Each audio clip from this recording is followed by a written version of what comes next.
What's going on YouTube? Jamie the Kid 00 here, back with another dubbed duel for you guys. Again, I had to dub this one because it was really loud in the background, so here I am again, wasting my time talking over a duel. What I'm going to be bringing you guys today is a Prophecy mirror match. I'm actually playing against my friend James. A lot of you will have seen me playing against him on his Breaker mat. So because this is a Prophecy match, I'm going to be addressing us by name as myself and James, because I can't say, oh, the Prophecy player. Either way, I'm going to be going first in this duel because I won the dice roll.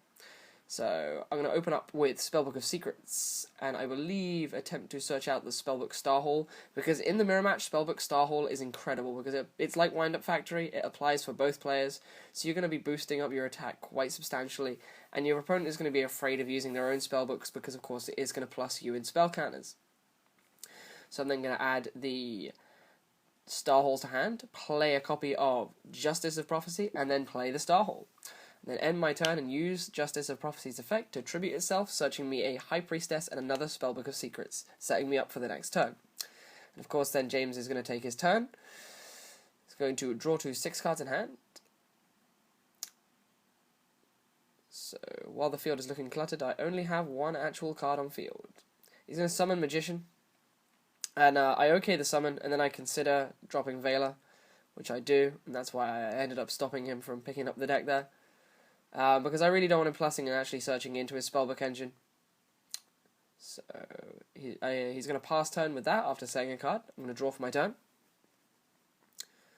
I should probably note that over there is literally the smallest extra deck in the world, because I played this tournament without an extra deck and literally some random proxies. So I'm going to summon Breaker.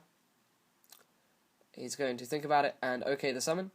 I'm going to put the counter on it and immediately remove it to try and destroy his back row card, which is Wisdom, and he's going to end up chaining it and calling spells so that I can't actually power my Breaker, and so the Breaker is unaffected by the Star Hall plus. I personally would have left it simply because I wouldn't want to give me more Star Hall points, but either way, it was a good play. I could have powered my Breaker if I had power, but I didn't have power, so there you go. So he's going to mark down the life. I'm going to consider the rest of my plays in main phase 2.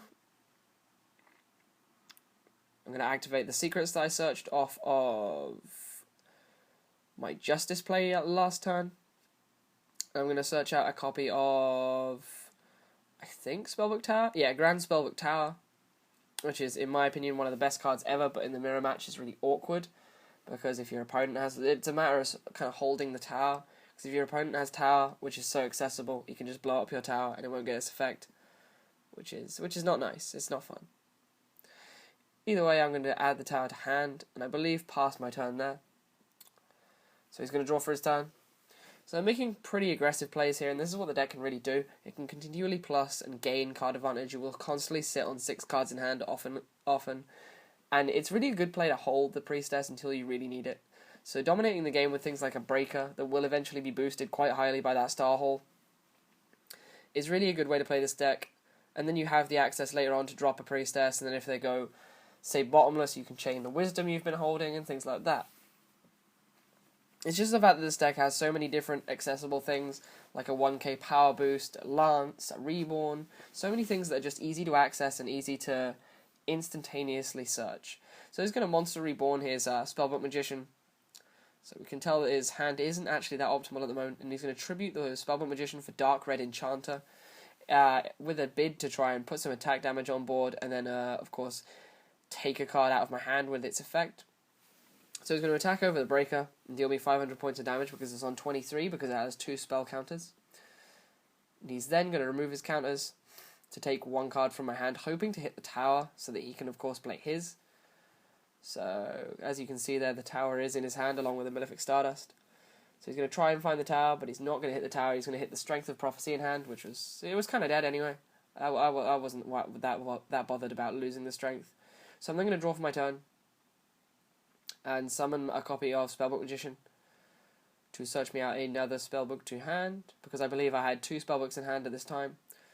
And I'm then going to activate a Spellbook of Secrets, so I'm going to search my deck for a Spellbook of Wisdom, setting up for a Priestess play here, just in case he's holding the Dark Hole, which I believe he is.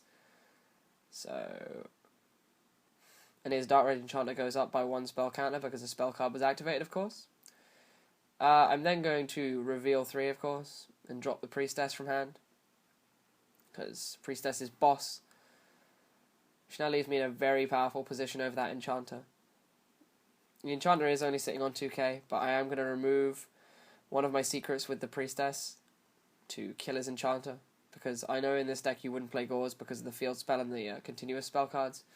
And I'm then going to use Spellbook of Eternity, I believe, to return my secrets to hand. Either way, I'm going to enter my battle phase and swing with Magician for 800, followed by Priestess for 2800, because they're both boosted by the Star Hole at this point. Also, forgive me for any misplays in this. I am very new to the deck, so I may have missed a few things. I'm then going to activate my Star Hole, set one back row, which puts, of course, my spell tower my Spellbook Star Hole to 4, and pass turn back to my opponent.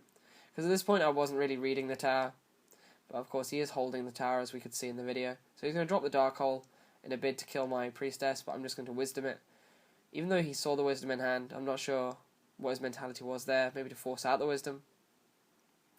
He is in a bit of a desperation position, but to be fair, it does turn out that making the play he made was actually the correct one, seeing as he is holding a Malefic Stardust and a field spell that he can just instantaneously drop to crash with the Priestess, because it is now unaffected by the Star Hole, because it's Wisdomed.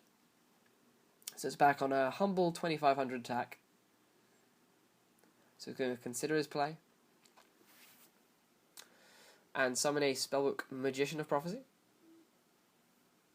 which I okay. So one problem with this deck, it doesn't really have that many responsive spell traps, except for the Threatening Roars, which you will see that I mained in the deck profile, which I've already posted. Those are literally the only responding traps that I have. I have nothing in this deck besides Veilers that can stop play. But to be quite frank, you'll find that the deck really doesn't need it because you can control boards so much. So he's going to search Spellbook of Secrets and activate it, and search himself out a copy of Wisdom, of course deck thinning, with good old Spellbook of Secrets. I then actually remind him that my Priestess is Wisdomed, and he explains to me that actually changes everything, because he was still forgetting that the Priestess was 2/5 and not 3k. So he's actually going to change his play. I've reset my Star Hole to 5. This is only a social locals. We really don't mind retakes. We go here to practice with non-tier 1 decks.